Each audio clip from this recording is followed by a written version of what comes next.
ऊना जिला मुख्यालय के समीपवर्ती बसोली ग्राम पंचायत के क्षेत्र में बनाई गई एक मस्जिद को लेकर शुरू हुआ विवाद और गहराता जा रहा है। करीब 10 दिन पूर्व ग्रामीणों ने हिंदू संगठनों के साथ मिलकर इस विवादित ढांचे को गिराने के लिए जिला प्रशासन को एक सप्ताह का अल्टीमेटम दिया था, लेकिन एक सप्ताह का अल्टीमेटम खत्म होने के बाद भी इस मसले पर कोई कार्रवाई न होते देख शुक्रवार को ग्रामीण एक बार फिर एकजुट होकर डीसी कार्यालय आ पहुँचे। ग्रामीणों के प्रतिनिधि मंडल की अगुवाई कर रहे पूर्व सैनिक जोगिंदर सिंह बिंद्रा ने कहा कि उनकी पंचायत क्षेत्र में एक भी मुस्लिम परिवार नहीं है। ऐसे में इस जगह पर मस्जिद का निर्माण किस उद्देश्य से किया गया है, इसकी गहराई से जांच होनी चाहिए। उन्होंने कहा कि अब इस जगह पर बड़ी संख्या में भारी लोगों के आने जाने का काम भी शुरू हो चुका है। ऐसे में स्थानीय लोगों के लिए ये एक बड़ा खतरा हो सकता है, जिसके चलते प्रशासन को कोई भी अप्रिय घटना होने से पहले ही स्थिति को संभालना होगा, जिसके लिए जरूरी है कि इस ढांचे को तुरंत गिराया जाए। नमस्कार सर, हमारी डिमांड प्रशासन से यही है कि उन अवैध ढांचों को जो है जिनको चिन्हित कर दिया है हमारे समाज ने, उनको वहाँ पर नहीं रहने दिया जाए, डेमोलाइज किया जाए, तोड़ा जाए उनको। और यह बात केवल इसी ढांचे की नहीं है। आप अगर पूरे हिमाचल की बात करो तो पूरे हिमाचल में ऐसा हो रहा है, अगर आप पूरे देश की बात करो तो देश में ऐसा हो रहा है, अगर आप बाहरी देशों की बात करो तो बाहरी देशों में भी ऐसा हो रहा है। ये कोई यहाँ का ही मुद्दा नहीं है। कई लोग इसमें पार्टीबाजी करने के चक्कर में या इसके बीच में अपने आप को इंडिकेट सोच रहे हैं कि हमारे को इंडिकेट कर रहे हैं, आज हम मौके के हम इस पद पर बैठे हैं तो हमारे को किया जा रहा है। किसी को कुछ नहीं किया जा रहा है। ये पूरे विश्व भर में हो रहा है और पूरे विश्व भर में जो है इन लोगों की असलियत लोगों के सामने आ रही है। और आने वाले समय में ये लोग इस चीज़ को भी इनको कंट्रोल करना पड़ेगा, अपना जो ये एजेंडा चलाते हैं उसको भी रोकना पड़ेगा और इनको सभ्य समाज के साथ कदम मिलाकर चलना पड़ेगा। जो ये गतिविधियां अब तक करते रहे हैं, आतंकवाद फैलाने वाली या पत्थरबाजी करने वाली या और किस्म की लैंड जिहाद, लव जिहाद और प्रकार के कई प्रकार के जिहाद जो ये फैलाते आ रहे हैं, उन सभी का पोल खुल चुकी है। और अब जो है इन लोगों को सभ्य समाज में कानून के तरीके से, संविधान के तरीके से रहना होगा। जो है असभ्य समाज किसी समय मौलवियों ने या मदरसों ने या किसी भी शिक्षा के कारण ऐसा समाज हो गया, इस समाज को भी सीधे रास्ते पर चलना होगा। और यही हमारी प्रशासन से गुजारिश भी है कि इनको सही रास्ते पर चलना सिखाया जाए। जहाँ पर इनकी आबादी है वहाँ पर ये जो मर्जी करें, हमारी तरफ से कोई इनके ऊपर आपत्ति नहीं है, लेकिन जहाँ पर इनकी आबादी नहीं है वहाँ पर ऐसे कार्य क्यों किए जा रहे हैं उसके ऊपर हमारी आपत्ति है और वो रहेगी।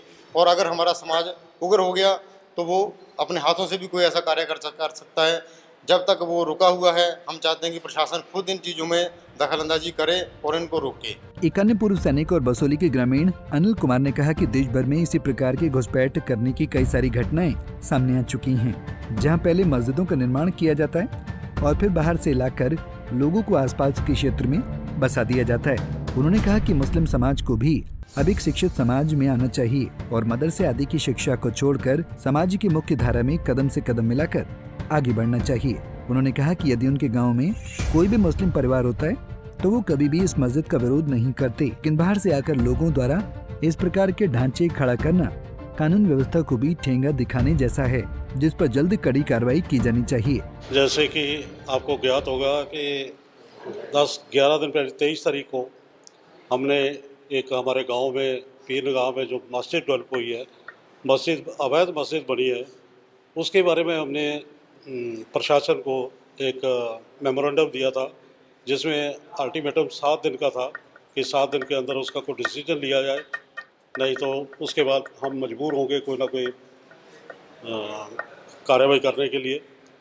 फिर आज हम 10 दिन बीत जाने के बाद, ठीक है, एडमिनिस्ट्रेशन का काम कुछ अलग होता है, बाकी ये चीज़ें बैकग्राउंड वाली अलग होती है। हम डीसी साहब से मिले, बहुत सौहार्दपूर्ण माहौल में बात हुई। उन्होंने बताया कि हमने आपका जो ग्रीवेंसेस है, जो आपकी शिकायतें हैं, वो हमने एसडीएम साहब को डिटेल किया है, तो आप एसडीएम साहब से मुलाकात कर सकते हैं।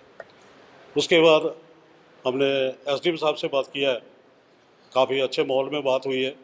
तो उन्होंने हमें बताया कि रेवेन्यू का रिकॉर्ड हमने निकाला है, खंगाला है, ये किया वो किया, वो 2015 में बनी है। जैसे भी बनी है, हमारा मेन मकसद ये था कि आउटकम क्या उसकी। तो आउटकम ये है कि प्रशासनिक जो काम होते हैं ना, सरकारी जो काम होते हैं वो लीगल तरीके से होते हैं। बाकी हमारे जो सेंटीमेंट्स हैं कुछ और बोलते हैं, सरकारी काम किसी और तरीके से होते हैं। तो उसके लिए टाइम चाहिए थोड़ा सा, जो मेरा मानना है। मैं कि सरकारी क्या डिमांड है? हमारी डिमांड ये है कि जो अवैध मस्जिद है उसको गिराया जाए, नहीं तो हम लोगों के अगर सेंटीमेंट्स भटक गए तो हम कुछ भी कर गुजरने के लिए तैयार हैं, और उसके लिए जिम्मेवार हम नहीं होंगे, उसके लिए जिम्मेवार प्रशासन होगा, या फिर जो बनाने वाले हैं वो होंगे जिन्होंने अवैध मस्जिद बनाई है। क्योंकि हमारे गांव में एक सिंगल आदमी भी मुस्लिम नहीं है। अगर मेरे गांव में एक आदमी सिंगल भी होता तो उसको भी ये अधिकार है अपनी पूजा करने का, अर्चना करने का, प्रार्थना करने का। तो समझ नहीं आ रहा कि वो मस्जिद किस लिए बनाई है। मस्जिद इसलिए बनाई है कि वो धीरे धीरे अपना मतलब पेंट बना रहे हैं वहाँ पे, अपना पीरगाह मंदिर को देखते हुए, जैसे वहाँ मेले चलते हैं उस चीज़ के लिए उन्होंने पेंट बनाई है कि हमें इस तरीके से मुस्लिम जो बाहर से आते हैं उनको डोमिनेट करके मोटिवेट करेंगे। तो अंदर गतिविधियाँ क्या चल रही हैं वहाँ अंदर जब आते हैं, मेले चलते हैं, जो मुस्लिम आते हैं बाहर से, तो वहाँ की जो अवैध गतिविधियाँ वो भी शक के घेरे में है। और सारा ये जो चल रहा है, जितने सराय हैं वो भी शक के घेरे में है। तो हमारी डिमांड ये है प्रशासन से कि उसको अति शीघ्र मतलब उसको निपटाया जाए, नहीं तो हम मजबूर होंगे कोई ना कोई, ये तो नहीं बोलूँगा, कोई ना कोई मतलब हमारे सेंटीमेंट्स भड़क गए हैं तो उसमें मजबूर होंगे हमको गलत काम करने के लिए। गलत काम करेंगे तो उसका जिम्मेवार प्रशासन होगा। पंजाब केसरी टीवी के लिए ऊना से अमित शर्मा की रिपोर्ट। हमसे जुड़े रहने के लिए हमारे YouTube चैनल को सब्सक्राइब करें और नई वीडियो की नोटिफिकेशन के लिए बेल आइकॉन को दबाएं।